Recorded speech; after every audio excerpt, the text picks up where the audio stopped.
ဘာရီသည်တန်မဏိလူသားကိုမအနိုင်ယူနိုင်သဖြင့်နောက်ဆုတ်ရန်ဆုံးဖြတ်ခဲ့သည်ထိုတိုက်ပွဲအတွင်းဘာရီတွင်အယိုးအက်ကွဲတန်ရာအမြောက်များရရှိခဲ့သည်တန်မဏိလူသား၏အရေးပြားမှာအလွန်တရာမှကျော်လွန်လာသည်ဒါပေမဲ့ငါတို့သူ့ကိုမတားရင်သူတယောက်ယောက်ကိုနာကျင်အောင်လုပ်လိမ့်မယ်အဲ့ဒီတော့တန်မဏိနဲ့လှုပ်ထားတဲ့လူကိုငါဘယ်လိုတိုက်ရမလဲငါတို့နီးလန်းရှာမှာပါနောက်တစ်နေ့တွင်တန်မဏိလူသားသည်အိုင်ရစ်ကော်ဖီဆိုင်သို့ရောက်ရှိလာခဲ့သည်သူသည်အိုင်ရစ်ကိုချိန်တွေ့ရန်ခေါ်ချင်ခဲ့တော်လဲအိုင်ရစ်ကသူသည်ဝရမ်းပြေးရာဇဝတ်ကောင်တဦးဖြစ်ကြောင်းသိရှိသွားခဲ့သည်သူမသည်သူဘယ်မှရှိနေလဲဆိုသည်ကိုကြည့်ပြီးတိုင်ကြားရန်ပြင်ဆင်နေခဲ့သည်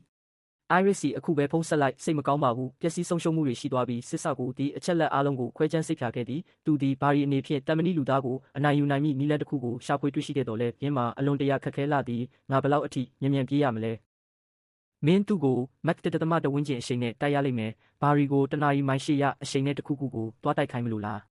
803မိုင်ပါအမှန်တော့ထိုအရှိန်သည်အတန်၏အရှိန်ထက်ပင်ပိုမိုမြန်ဆန်လာသည်ဘာရီကသူရခင်ကထိုများလောက်မြန်အောင်တခါမျှမပြေးဘူးကြောင်းပြောခဲ့သည်စစ်စကိုကမူဘာရီလုံနိုင်လိမ့်မည်ဟုယုံကြည်ခဲ့သည်ဆိုလိုတာကသူကမိုင်ပေါင်းများစွာအကွာဝေးကနေတက်မတ်အရှိန်ယူပြေးဖို့လိုလိမ့်မယ်ဟုတ်တယ်9.3မိုင်အကွာတီအိုရီရပေါ့မှန်ကန်လို့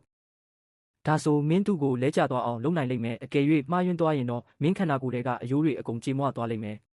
တန်မဏိလူသားသည်အိုင်ရစ်၏အိမ်ထဲသို့အတင်းဝင်ရောက်ကသူမကိုတဆခံဖြင့်ဖမ်းဆီးခေါ်ဆောင်သွားခဲ့သည်ဘာရီသည်သူမကိုကယ်တင်ရန်ချက်ချင်းပင်အပြေးလွှားရောက်ရှိလာခဲ့သည်သို့သောအချိန်ထိတ်တိုက်တွေ့ပြီးနောက်တွင်လည်းဘာရီသည်တန်မဏိလူသားကိုမနှိမ်နင်းနိုင်သေးပေသူသည်တန်မဏိလူသားကိုထိခိုက်ဒဏ်ရာရစေရန်အတွက်တနာရီမိုင်800အရှိန်ဖြင့်ဝင်တိုက်ရမည်ဖြစ်သည်မင်းတို့ရဲ့စွမ်းအရှင်ထွက်ပြေးပြီးသူဘာလို့ရက်သွားတာလဲသူကမိုင်ပေါင်းများစွာအကွာကိုရောက်နေတာ9.3မိုင်กว่าမှာဘာရီနေအောင်မဖြစ်နိုင်တာသူတကယ်လို့တော့မှပြေးတော့လူလေးပြေးတော့တန်မဏိလူသားအနေဖြင့်ချက်ချင်းတုတ်ပြန်ဆောင်ရွက်နိုင်ခြင်းမရှိသေးမီမှာပင်ဘာရီသည်သူ့ကိုမြေပြင်ပေါ်သို့လဲကျသွားအောင်တိုက်ချလိုက်သည်ဒါကအတန်ထက်မြန်တဲ့လက်သီးချက်ပဲအသေးရစရာကြီးဝူးဟူ